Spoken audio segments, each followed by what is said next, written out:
Aqui, se vocês repararem, ele está falando de onde a oração vem. Porque esse rapaz dobrado forma quase uma letra C. E forma a palavra coração.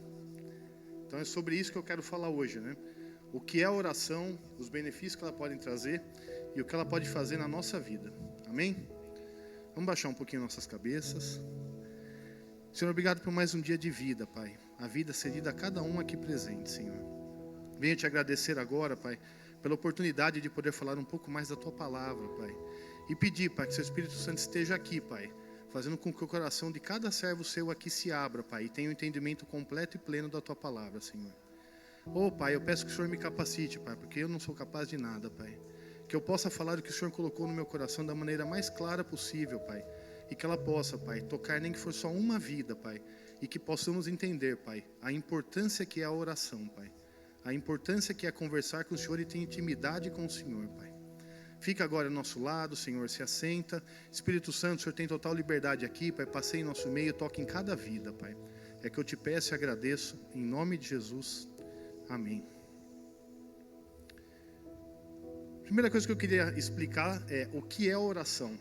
Que hoje em dia a dúvida pode até começar a criar nesse próprio ponto, né? A oração nada mais é que um diálogo com Deus. É um momento que você vai ter intimidade, comunhão, e você vai deixar seu coração, como diz naquela palavra, naquele desenho, se ligar ao coração de Deus. Através de palavras, através de gestos, ou até mesmo como a Bíblia diz, com gemidos inexprimíveis. Por quê? Porque desde a nova aliança a gente tem o Espírito Santo que vai traduzir e levar o que a gente está falando para o coração de Jesus. A oração é fundamental porque quantas vezes a gente já se sentiu perdido, sem direção, precisando de paz, força, ou até mesmo coragem, e a gente não encontra. É nesse momento que a oração entra em ação. É nesse momento que você consegue entrar na presença de Deus e estabelecer um canal direto do seu coração com o dele, e ele poder te ouvir e falar o que é o melhor para a sua vida. Mas oração tem muita importância, César? Tem. Até a gente falou que o próprio Jesus nos ensinou a orar, que está lá em Mateus 6, 9 a 13.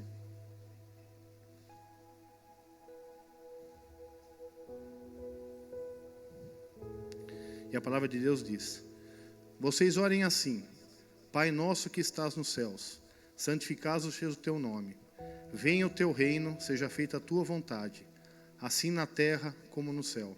Dá-nos hoje o pão de cada dia. Perdoa as nossas dívidas, assim como perdoamos aos nossos devedores. E não nos deixes cair em tentação, mas livra-nos do mal, porque teu é o reino, o poder, a glória para sempre. Amém. Ou seja, a oração, ela foi feita para nos dar base, nos dar segurança e nos dar força em todos os momentos da nossa vida. Até mesmo na Bíblia, alguns versículos, alguns salmos, mostram o quanto é o poder da nossa oração. E eu estava estudando, eu procurei em Salmo 55, 22.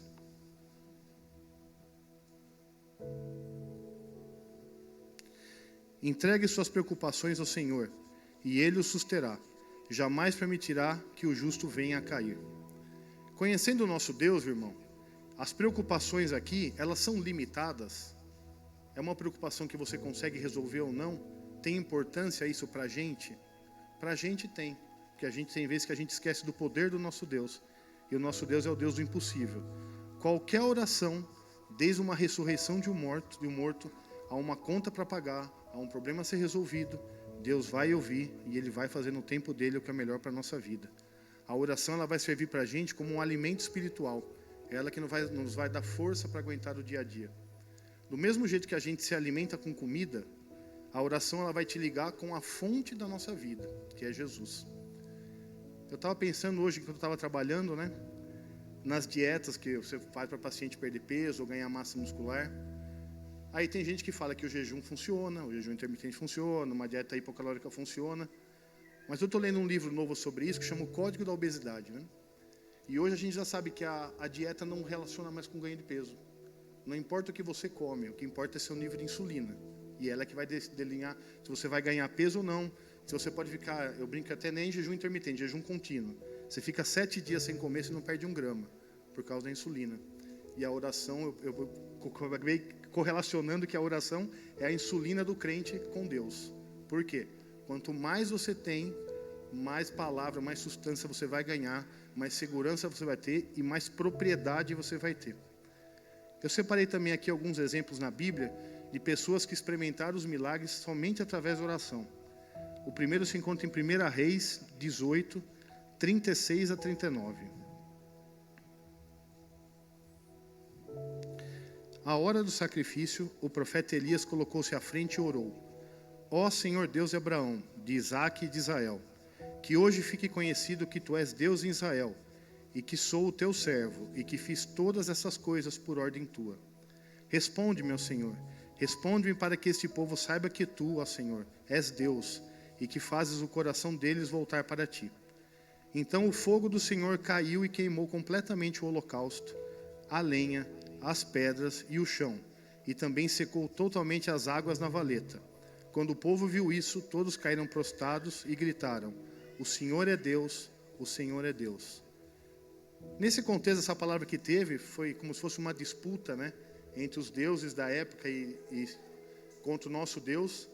Eu até estava brincando com os irmãos ontem lá no Evangelho do Lar, que os outros profetas dos outros deuses oraram, não apareceu nem um palitinho de fósforo lá. E quando o nosso Deus foi clamado por Elias, mandou uma linguarada de fogo que queimou tudo em volta, secou até a água de lá. Um outro exemplo, está em 1 Samuel 1, de 10 a 20. E com a alma amargurada, chorou muito e orou ao Senhor, e fez um voto dizendo: Ó Senhor dos exércitos, se tu deres atenção à humilhação da tua serva, te lembrares de mim e não te esqueceres da tua serva, mas lhe deres um filho, então eu o dedicarei ao Senhor, por todos os dias da sua vida, e o seu cabelo e a sua barba nunca serão cortados. Enquanto ela continuava a orar diante do Senhor, Eli observava a sua boca. Como Ana orava silenciosamente, seus lábios se mexiam, mas não se ouvia a sua voz. Então ele pensou que ela estivesse embriagada. Ele disse: Até quando você continuará embriagada? Abandone o vinho. E Ana respondeu: Não se trata disso, meu senhor. Sou uma mulher muito angustiada. Não bebi vinho nem bebida fermentada. Eu estava derramando a minha alma diante do Senhor. Não julgues tua serva uma mulher vadia. Estou orando aqui até agora por causa da minha grande angústia e tristeza. Eli respondeu: Vá em paz e que o Deus de Israel lhe conceda o que você pediu. Ela disse: Espero que sejas benevolente para com a tua serva. Então ela seguiu seu caminho, comeu e seu rosto já não estava mais abatido. Na manhã seguinte eles se levantaram e adoraram ao Senhor. Então voltaram para casa em Ramá. Eucana teve relações com sua mulher Ana e o Senhor se lembrou dela. Assim Ana engravidou e no devido tempo deu à luz a um filho, e deu-lhe o nome Samuel, dizendo: Eu o pedi ao Senhor. Esse exemplo da Ana, ela era muito amargurada, por quê? Ela era casada com Eucana, e a outra esposa de Eucana, que era Penina, não parava de ter filho, e a Ana era estéril. Todo dia Penina lembrava a Ana que ela não era abençoada pelo Senhor, que ela tinha o ventre seco, que ela não podia satisfazer o desejo do marido de dar mais um filho para ela. Não faltava qualquer oportunidade que tivesse, Penina ia lá e humilhava a Ana. Até que um dia a Ana vivia orando, mas ela se via num papel de vítima. Uma coisa que eu e minha mulher a gente tem falado muito em casa, né? A gente tem que se colocar em dois papéis, tem o de vítima e o de vencedor.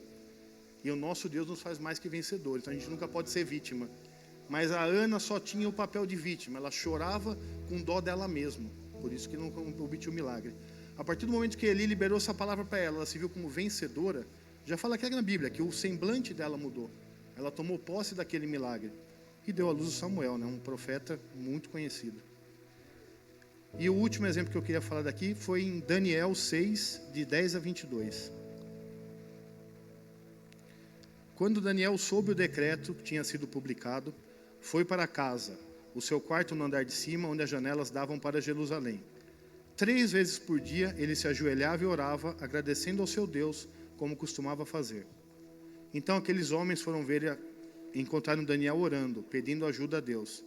Assim foram falar com o rei acerca do decreto real, que naquela época o rei tinha feito um decreto que ninguém podia orar, né?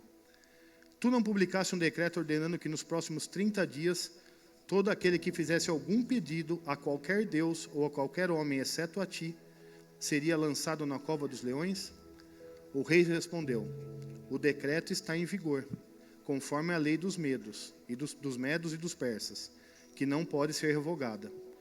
Então disseram ao rei: Daniel, um dos exilados de Judá, não te dá ouvidos, nem ao decreto que assinaste. Ele continua orando 3 vezes ao dia. Quando o rei ouviu isso, ficou muito contrariado, e como estava decidido a salvar Daniel, até o pôr do sol fez todo o esforço que pôde para livrá-lo. Mas os homens lhe disseram: Lembra-te, ó rei, que conforme a lei dos medos e dos persas, nenhum decreto ou edito do rei pode ser modificado. Então o rei deu ordens, e eles trouxeram Daniel, e o jogaram na cova dos leões. O rei, porém, disse a Daniel, que o seu Deus, a quem você serve continuamente, o livre. Taparam a cova com uma pedra, e o rei a selou com seu próprio anel-selo, e com os anéis de seus nobres, para que a situação de Daniel não se modificasse. Tendo voltado ao palácio, o rei passou a noite sem comer, e não aceitou nenhum divertimento em sua presença. Além disso, não conseguiu dormir. Logo ao alvorecer, o rei se levantou e correu para a cova dos leões. Quando ia se aproximando da cova, chamou Daniel com voz alta e aflita: Daniel, servo do Deus vivo, será que o seu Deus, a quem você serve continuamente, pôde livrá-lo dos leões? Daniel respondeu: Ó rei, vive para sempre. O meu Deus enviou seu anjo, que fechou a boca dos leões. Eles não me fizeram mal algum, pois fui considerado inocente à vista de Deus. Também contra ti não cometi mal algum, ó rei. Gente, eu acho que qualquer ser humano que passe a noite na cova dos leões, naquela época quando alguém ia ir para a cova dos leões, os leões estavam há mais de 5, 6 dias sem se alimentar. Ou seja, o que caísse lá, nem que fosse um mosquito, eles iam comer. Aí a gente fica pensando, né, por que Daniel foi, que o anjo foi, protegeu ele? Aí ontem no Evangelho no Lar, estava conversando com o Souza, e ele deu o exemplo do Pietro, do filho dele. Foi uma coisa que eu nunca tinha parado para pensar. O menino teve uma revelação de Deus. A gente pode viver na carne ou no espírito, certo? Quando Daniel estava na cova dos leões, não era a carne de Daniel que estava lá, era o espírito dele. E leão come espírito ou come carne? Então, para os leões, o que eles viam lá não interessava, era um pé de bambu. Não tinha nada. Por quê? Porque ele estava no espírito. Ele estava sendo protegido por Deus e não vivendo na carne. E, aliás, esse Evangelho no Lar, que Deus revelou o coração do pastor, está sendo uma bênção, viu? Ontem ficamos lá na segunda vez na casa do Jean com a Ágata. Que tempo maravilhoso. Nossa, está virando uma família lá. Cada dia crescendo. Temos intimidade com Deus, a gente tem intimidade um irmão com o outro. Lá a gente consegue ver o que é o poder da oração. O que eu falei para o Souza hoje, o que eu tenho aprendido com aquele homem lá.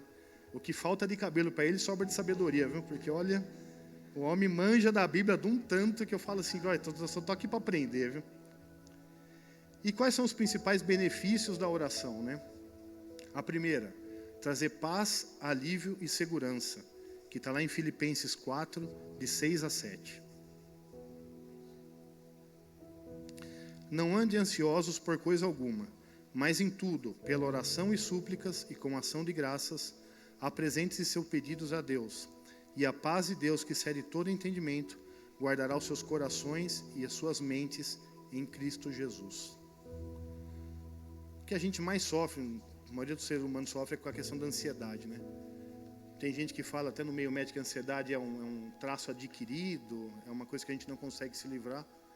Mas eu estava ouvindo uma pregação que o pastor falou uma coisa interessante. Vocês já viram algum nenê sair do útero? Ele sai chorando. Mas ele sai chorando porque está preocupado com conta? Ele está chorando porque está preocupado como ele vai se vestir, como ele vai se viver? Ele só está chorando por causa de comida. A gente é que causa angústia no próprio coração da gente. Eu estou lendo um livro muito interessante, Uma Batalha no Campo da Mente, da Joyce Meyer, uma escritora norte-americana, né? E ela apresentou uma classe de demônios, de entidades que eu não conhecia, que são os demônios aprisionadores de mentes, que eu até citei ontem no nosso Evangelho do Lar. Existe uma caça de demônios, gente, que eles ficam o dia inteiro só tentando atormentar a nossa mente. Para quê? Para causar confusão, para causar insônia, para causar... A gente chama de cognição, que é aquela falta de um pensamento linear. Você não consegue se concentrar, você vai ler a Bíblia, que o Souza falou. Serve como sonífero, você começa a ler a Bíblia, você dorme. Você tenta guardar uma informação da Bíblia, você não guarda. Você tenta meditar, você não consegue. Então, irmãos, olha, eu estava no consultório montando essa palavra, e daí eu parei um pouquinho para ler esse livro. E realmente, esses demônios existem, a gente tem que orar contra eles, porque eles conseguem dominar a nossa mente de um tanto que mesmo você estando na presença de Deus, qualquer menor brecha que existe, ele já vem para cima. Então a oração é fundamental para você ter essa paz, esse alívio e essa segurança. O principal da oração, ela fortalece a fé. A oração nos ajuda a confiar em Deus, mesmo quando a gente não vê o Deus frente a frente, mas a gente sabe que Ele está lá. Ela nos ensina a depender de Deus. Está dizendo lá em Provérbios 3, 5 e 6. Confie no Senhor de todo o seu coração e não se apoie em seu próprio entendimento. Reconheça o Senhor em todos os seus caminhos e Ele endireitará as suas veredas. Irmão, aqui vale comentar algo que eu sempre comento nas pregações, né, que é o exemplo do cheque. Eu sei que tem 2 irmãs novas, acho que elas não ouviram falar isso, né? A gente vive pela graça de Jesus. E essa graça, ela pode ser manifestada num cheque que Deus assina com o sangue dele e entrega na sua mão todo dia. É um cheque em branco. É um cheque em branco que não tem limite, você pode pedir o que você quiser. E na última pregação eu falei que quem escreve, quem preenche esse cheque, somos nós com uma caneta que, lembra o que era a caneta? A fé. E dentro dessa caneta, qual que é a tinta? A oração. Então, para você ter essa posse desse cheque, você tem que ter a fé para pregar a caneta e você tem que ter a tinta dela para assinar. Esse cheque ele vai trazer o que você desejar e Deus dá com carinho. Só que tem muitos crentes que têm a carteira cheia de cheque em branco e não preenchem nada, né? Mas tudo bem. E o principal, a oração traz respostas e milagres, que está em João 14, 13 e 14. Eu farei o que vocês pedirem em meu nome, para que o Pai seja glorificado no Filho. O que vocês pedirem em meu nome, eu farei. Ou seja, nesse versículo a gente consegue ver que Jesus nunca colocou nenhum limite no que você pode pedir. Nenhum. Por quê? Porque ele tem o poder da infinitude. Desde um grão de areia até você pedir para o monte jogar ao mar, como a Bíblia diz, basta você pedir com fé no coração. A fé ela vai sempre se formar junto com o coração. Ela vai sair da sua cabeça, da sua alma, que é a sua psique, e ela vai descer para o seu coração. A hora que acontecer esse trajeto, é inevitável. A fé chegou e a oração chegou e saiu do seu coração, acabou. Vai acontecer o que você pediu. A gente só precisa orar e ter fé. E o principal, ela é uma arma espiritual. Está em Efésios 6, de 13 a 18. Por isso vistam toda a armadura de Deus, para que possam resistir no dia mau e permanecer inabaláveis.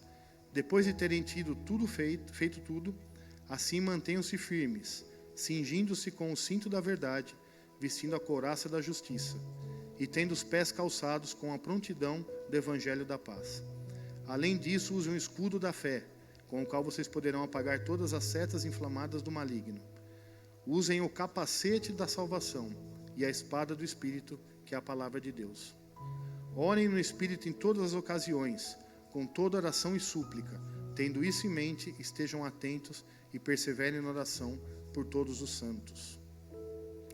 Você com a armadura da fé vestida, com a armadura bíblica vestida, você se torna um crente inabalável e, não sei como traduzir em português, eles falam muito unbroken, né? Que é um crente que não tem como ser dobrado. Você é o vencedor, com certeza, vestindo essa armadura. Principalmente o capacete e o escudo da fé. Porque as flechas do inimigo, eu converso muito com o pastor sobre isso, elas vêm a cada instante em nossas vidas. Ele não consegue nos esganar, ele não consegue pegar e chutar a gente, quebrar nossa perna. Ele consegue criar dúvida com essas flechas. Então a gente tem que orar mesmo sem cessar. E César, como a gente pode desenvolver uma vida de oração? Primeiro, ter um tempo diário com Deus. Normalmente cada um tem um cantinho da casa que gosta. Eu, o meu cantinho, todo mundo sabe, eu acordo de madrugada, vou para o meu consultório, que lá eu posso ter um tempo com Deus. Não que em casa eu não pudesse, mas lá tem cachorrinho, eu vou acordar, ela vai latir, vai acordar todo mundo e eu apanho da minha esposa. Porque ela dorme pouquinho, ela é igual a irmã dela, dorme 14 horas por dia. Aliás, pastor, ela pediu para estar aqui comigo em cima na próxima pregação, mas eu falei que tinha que falar com o senhor, ela quer ficar aqui do meu lado. Ela falou que tem um tempo especial para falar com o povo de Deus.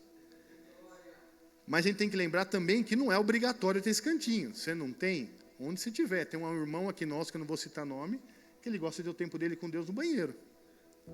Já falou.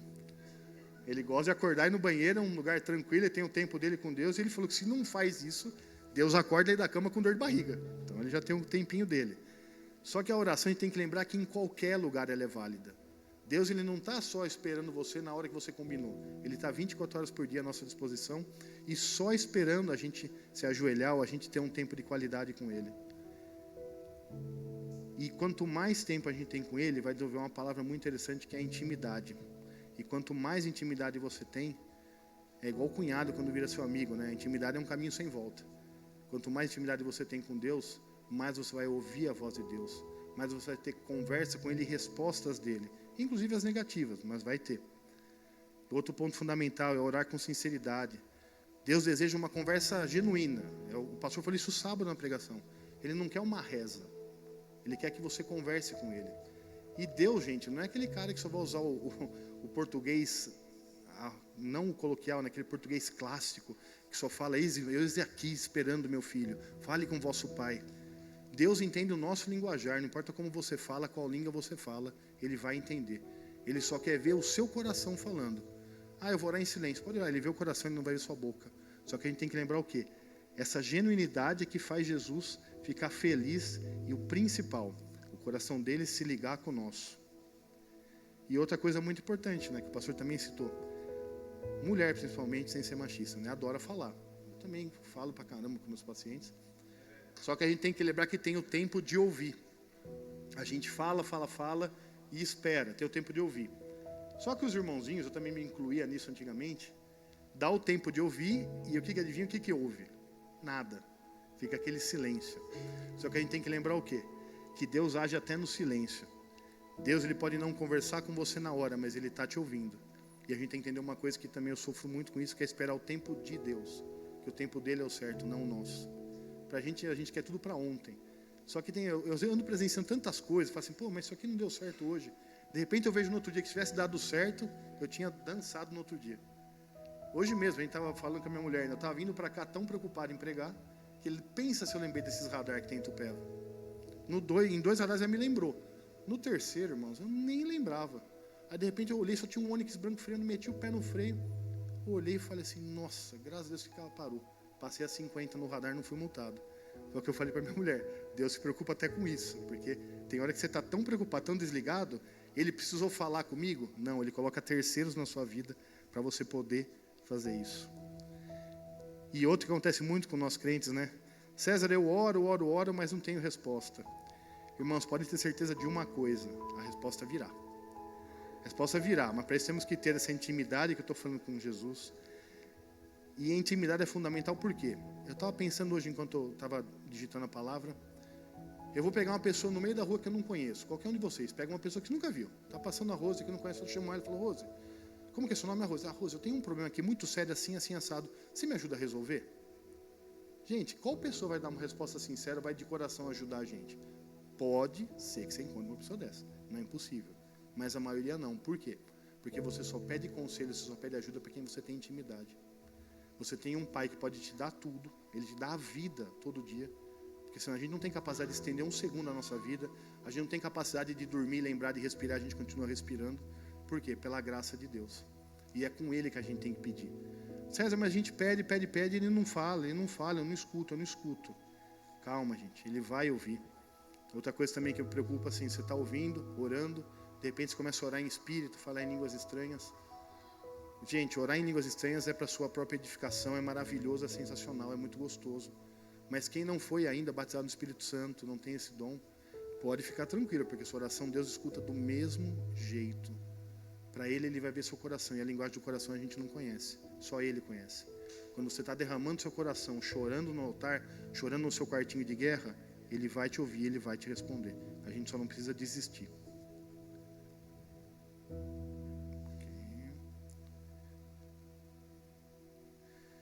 Com todas essas poucas palavras que eu falei, deu para a gente notar o poder da oração, a importância da oração, né? A primeira, ela pode liberar milagres, como aconteceu com Ana, uma mulher estéril que deu à luz a Samuel. Segundo, ela pode liberar o poder físico, como o fogo que aconteceu com Elias. Prosperidade plena e garantida na sua palavra, né? Ele fala aqui em Filipenses 4,19. O meu Deus suprirá todas as necessidades de vocês, de acordo com suas gloriosas riquezas em Cristo Jesus. Se a Bíblia falou toda, gente, todas não tem exceção, são todas. o que você pedir. E o principal, uma oração pode trazer até cura e ressurreição, como aconteceu com Lázaro. Agora, o maior desafio, será que a gente está tendo tempo suficiente para falar com o nosso Pai? Eu faço assim uma ligação inversa. A gente ora o tanto que a gente pode assistir Netflix, que a gente fica na Amazon Prime, a gente fica até mesmo na TV aberta assistindo um filme. A gente já colocou numa balança, ver quanto tempo a gente passa nesses passatempos, que eu não vou negar que é gostoso assistir um filminho, ter um tempo com a sua esposa vendo um dorama, que é muito sensacional, uma coisa maravilhosa. Minha mulher já fala até coreano já. Mas botando numa balança, a gente consegue chegar em metade do tempo que a gente perde com as coisas do mundo, com redes sociais, em oração? Como é que a gente pode ter essa intimidade com Deus, pedir o que a gente pede? Tem coisa que a gente pede e fala assim, mas nem eu acredito que isso pode acontecer.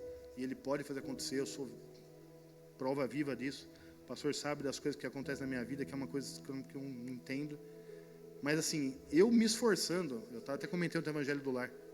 Eu sou crente desde que eu me conheço por gente, porque meu avô fundou uma igreja batista quando eu era criança. Mas eu fui me converter mesmo em 2010. E eu fui ter uma conversão genuína de conversar com Deus há uns 4, 5 anos para trás. Esse ano que eu comecei, porque eu falei no Evangelho no Lar, não estou nem vergonha. Eu morria de vergonha de ir num restaurante com algum amigo, alguma coisa, cara, vamos orar. Cara, eu fico vermelho só de pensar, estou sentindo meu rosto esquentar. De falar, todo mundo olhando e nós lá orando, igual um bando de retardado. O que é isso, né? Quando você tem o entendimento do que Deus faz por você, quando você brota o amor ágape no seu coração, eu não costumo, eu só falo que minha mulher é meu termômetro, né? Eu pergunto, amor, você está vendo se eu mudei? Ah, você mudou. Hoje é o contrário. Eu oro em casa, tem hora que começo a orar. Ontem eu estava orando para comer meu jantar antes de ir para o Evangelho no Lar. Quando eu vi, eu estava já orando pelo Evangelho no Lar e aquele prato de comida cheiroso no meu nariz, eu tinha saído comer. Fui lá comer. Vamos num restaurante agora, eu consegui vencer essa barreira que eu tinha. Eu não importa se o garçom está do meu lado, se tem 500 pessoas olhando. Estou lá agradecendo não só pelo alimento, agradecendo porque tem gente que não tem o que comer e eu estou lá comendo do que Deus proveu para mim. Antes eu brinco que eu era um agente secreto de Cristo. Eu falava para os outros que eu era crente, que eu era evangélico, mas se me visse na rua, não ia saber nunca que eu era, mas nunca. Se perguntasse, hoje meus pacientes todos já sabem, né? Mas se perguntasse para a maioria antigamente, nossa, doutor, o senhor é evangélico? Eu falei, sou, não deve parecer. Hoje eu me esforço, né? Eu estou tentando refletir o que Deus tem feito na minha vida, o que Jesus tem me mostrado, e principalmente eu tenho batido muito na tecla do que é esse amor ágape que eu nunca tinha recebido na minha vida, que é aquele amor que não quer nada em troca, só Jesus fornece isso pra gente. Mas César, é possível começar? Faz igual eu. Comecei orando 5 minutos, depois de uma semana foi para 10, depois de uma semana eu consegui chegar em meia hora. Com o tempo eu vim aqui num clamar sem cessar, ajoelhei para orar, olhei e falei, fiquei 50 minutos orando, nem acredito. Hoje eu vou para o consultório 3h30 da manhã, eu começo a atender entre 7h30 e 7 horas, atendi aqui às 8. Enquanto a Rose não chega lá, eu consigo ter meu tempo com Deus. Depois minha cunhada chega, é uma bênção na minha vida, não vou negar, mas ela já acende luz, começa a mandar mensagem, ver mensagem de paciente, tudo, aí acaba minha paz. Mas eu conversei com ela que até 6h15 da manhã ela deixa eu orar tranquilo no meu consultório. Ou seja, quanto mais você ora, mais intimidade tem. Quanto mais intimidade tem, foi o que a gente conversou no Evangelho do Lar. Você encontra um amigão seu, você bate papo só 10 minutos, você tem a tarde inteira para conversar? Não. Você começa a conversar e puxa assunto daqui, puxa assunto de lá. Quando você olha no relógio, fala, faz 4 horas que eu estou aqui conversando com o cara e nem parece que eu estou aqui. Para finalizar, eu achei um versículo muito interessante, né? Porque a pergunta que eu acabei de falar. Quanto tempo temos que orar, César? A resposta está em 1 Tessalonicenses 5,17. Orem constantemente. Na minha versão está, orem sem cessar. Ela não é só a nossa arma, lembra? Ela é a nossa linha de comunicação com Deus. Eu sou mais velho, vai ter alguns que vão lembrar. Lembra do seriado do Batman antigamente? Quando ele queria falar com o comissário de justiça, tinha um telefone vermelho? Aquele telefone vermelho é a oração. Você pegou aquele telefone, você vai falar com o presidente, vai falar com o dono de tudo. E ele está te esperando 24 horas por dia. Eu tenho toque, eu sou... melhor sofro com isso, com questão de horário. Eu sempre faço coisa estranha. Eu acordo 3h01, eu vou dormir 10h33. E uma coisa que eu tenho assim, uma dificuldade, cara. Você marca comigo 10 horas, provavelmente 5 para as 10 eu vou estar lá. Eu chego sempre antes, se eu atrasou é porque aconteceu alguma coisa muito, muito, muito grave, senão eu vou estar no horário. Agora pensa em Jesus, fica 24 horas por dia te esperando. Ele, gente, ele fica ansioso para ouvir sua voz. Ele fica ansioso para ver o que você está precisando, o que você quer agradecer. Você marca um horário com ele mentalmente, que vai estar lá 1 hora da tarde, e você não vai. Gente, largar uma pessoa, quando você larga um amigo, um irmão, no vácuo, você já fica magoado. Pensa largar Jesus. Está lá 24 horas disponível para te ajudar, para te dar orientação, e você marca seu tempo e você falta. Então, gente, se vocês quiserem falhar, falem comigo, falem com o pastor, falem com seu amigo, mas não falem com Jesus. Não fale não porque ele vai te cobrar, porque ele te ama incondicionalmente, mas ele faz questão de ouvir tua voz. Amém, irmãos? Como o pastor Arnaldo disse, né? Eu descobri que minha palavra é igual a distância menor que existe de 2 pontos, é reta. O que eu tinha para falar, que Deus tinha colocado no meu coração, era isso. Eu espero que tenha tocado no coração de alguém. E possamos entender que sem oração, nós somos só seres viventes aqui, sem conexão com nada. E a gente só tem que ter conexão com uma coisa, com Jesus Cristo. Amém, irmãos? Vamos orar.